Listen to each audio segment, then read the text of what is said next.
Well, moving back to the issue of the lockdowns and the economic impact that they're having, and that is going to be quite devastating. In fact, the Reserve Bank of India today said that the coronavirus pandemic hangs over our future like a spectre, and that lockdowns will impact the country's economic activity directly. In its monetary policy report, the central bank said the global macroeconomic outlook is overcast with the pandemic, with massive dislocations in supply chains, trade, tourism, as well as global production. Now, industry bodies like the CII have given a set of recommendations to the government about what needs to be done. They want much more money, much more fiscal support to be given. They want industry to be supported through banks, a credit expansion of 14-15%, 30,000 crores to be set aside preemptively to rescue banks from a possible collapse as well.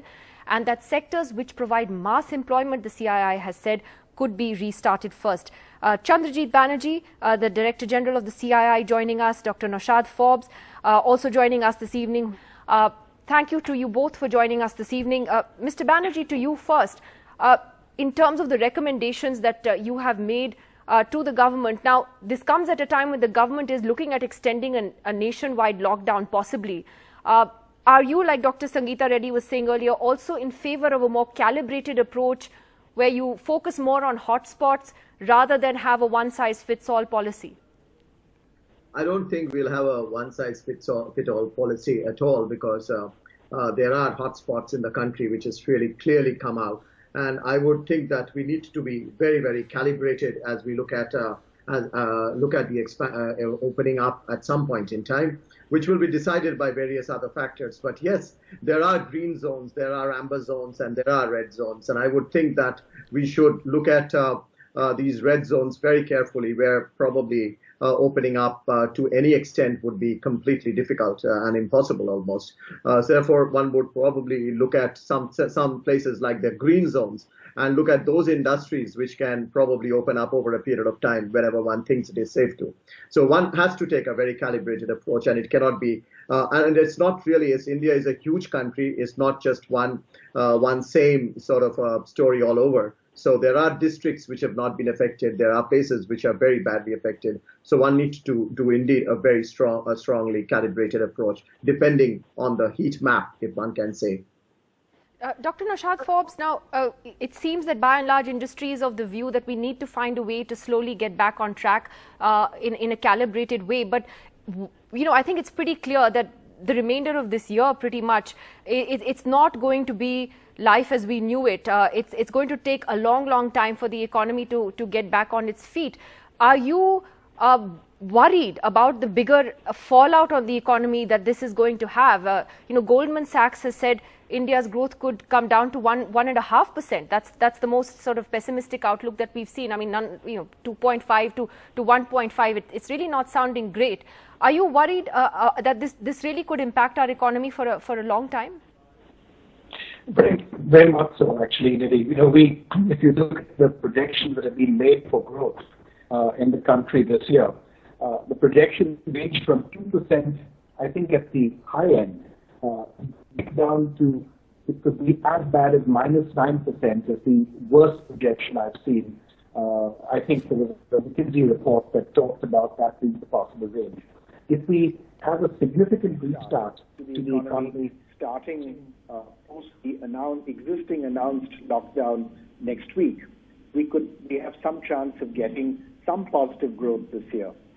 If that lockdown is delayed further, with the severity which it has been currently enforced, that will probably only delay the recovery and delay us getting growth back.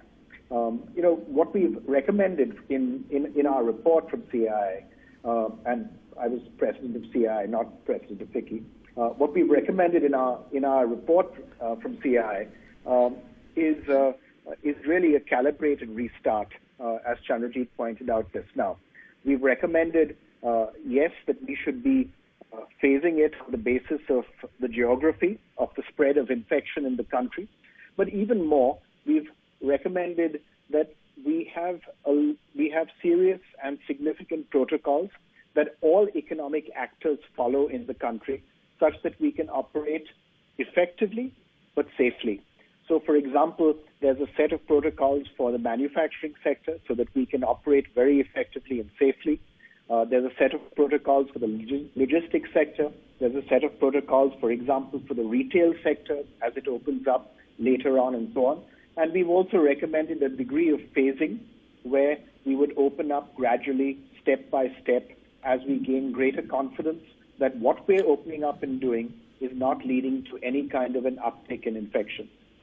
Mr. Banerjee, we've noticed that, small and medium industries in particular are very badly hit right now. We had a story just, from outside Delhi where these small industries are saying we're not in a position to pay salaries next month if we don't get some kind of a rescue package immediately. Now, how big a crisis is this going to be in the country if we don't see a financial rescue package? And, one feels bad because I don't know how much financial leeway the government also has in terms of, giving out these big packages.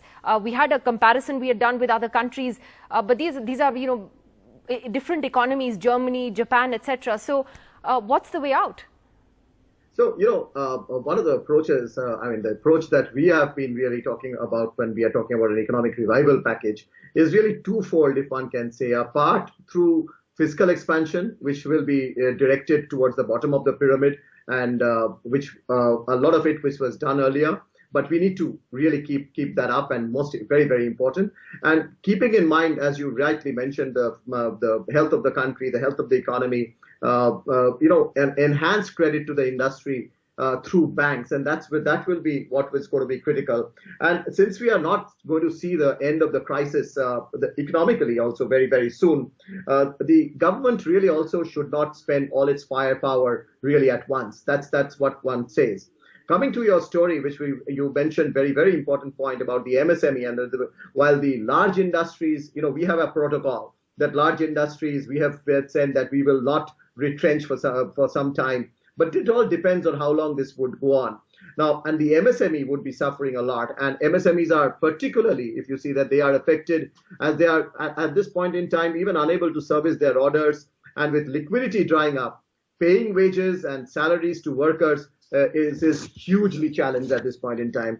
And additionally, so therefore what we have said, reconstruction term loans for MSMEs and some of the stretched sectors with 20% default guarantees by the government would be very important. And working capital, which is equivalent, say, to April-June wage bill of a borrower's backed by refinance guarantee or at about 4 to 5%. Is what we have been suggesting. So MSME sector, and the health of MSME sector is so important because anything going wrong there, which it is, will be affecting the large and the medium-sized companies very, very strongly. Well, thank you, Mr. Chandrajit Banerjee and Mr. Naushad Forbes, for joining us with some perspective on what industry is looking at. Clearly, you're not in favor of a blanket continuing or extension of the lockdown. You believe that would really set the economy back many, many steps, and we need to find a balance somewhere, perhaps look at a more calibrated exit. That is clearly the message that's coming, at least from India Inc. Over the last couple of days. Thanks for joining us.